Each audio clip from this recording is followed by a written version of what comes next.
The wait is over, the iPhone 6 is finally here. Find out its specs and best new features. The new iPhone eschews the sharper edges of recent models and returns to a curved, metal outer shell, which is somewhat reminiscent of the HTC One line of handsets, especially with the inset strips at the top and bottom of the handset, which are knated so that the internal antennas can work properly. Again, the handset is available in the same three colors as the iPhone 5s, gold, silver or space gray. A bigger screen necessitates a bigger phone of course, and the iPhone 6 measures 138 by 67 by 6.9 mm and weighs 129 grams. The iPhone 6 is almost 1 mm slimmer than its predecessor, which was 7.6 mm thick. That makes it a seriously slender handset, slimmer than the Samsung Galaxy S5 at 8.1 mm, and with the curved off edges it should feel even slimmer than the numbers suggest. It looks fantastically thin,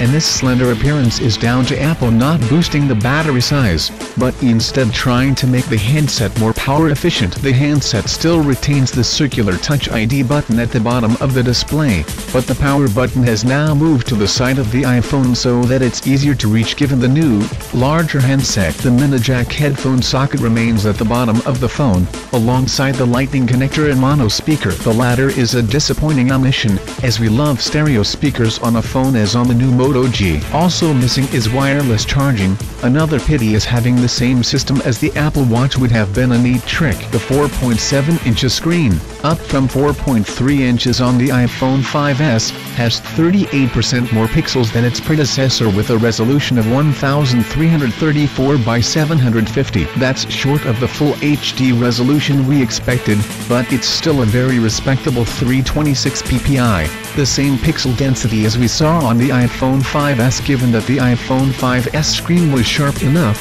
adding more resolution wouldn't have achieved anything. Apple claims that the new screen has better viewing angles, thanks to dual domain pixels, and superior color reproduction, but we'll have to wait until we can get it under our color calibrator to see. The camera remains at 8 megapixels.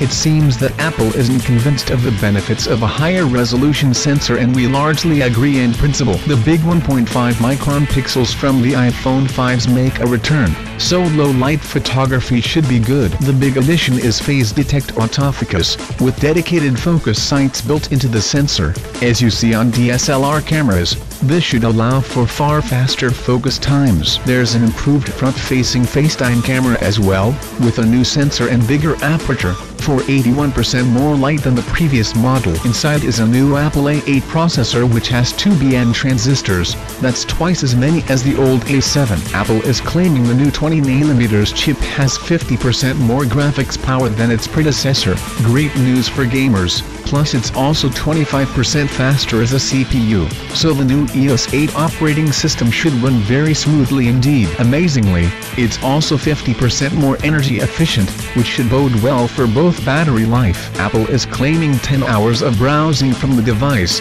which sounds excellent. The A8 includes a new image processor too, with hardware for faster face detection, better smile and blink detection when choosing the best shot from a burst. Video is also improved, with 1080p support at 60 fps now and slow motion video at up to 240 fps, though the old 120 fps setting is also there if you prefer. Other new features include a barometer sensor, so the new iPhone knows your elevation and can make better fitness tracking calculations. This should be especially popular with cyclists for whom effort and elevation go hand in hand. If only it could detect a strong headwind too and we'd be all sorted. The new phone looks to support every LTE band imaginable, so you shouldn't have any problems connecting to 4G services. There's also support now for NFC Now too, to support the new Apple Pay system, which you can read more about in our iOS 8 coverage. It also supports 802.11 AC Wi-Fi, so you'll get faster connections with compatible routers.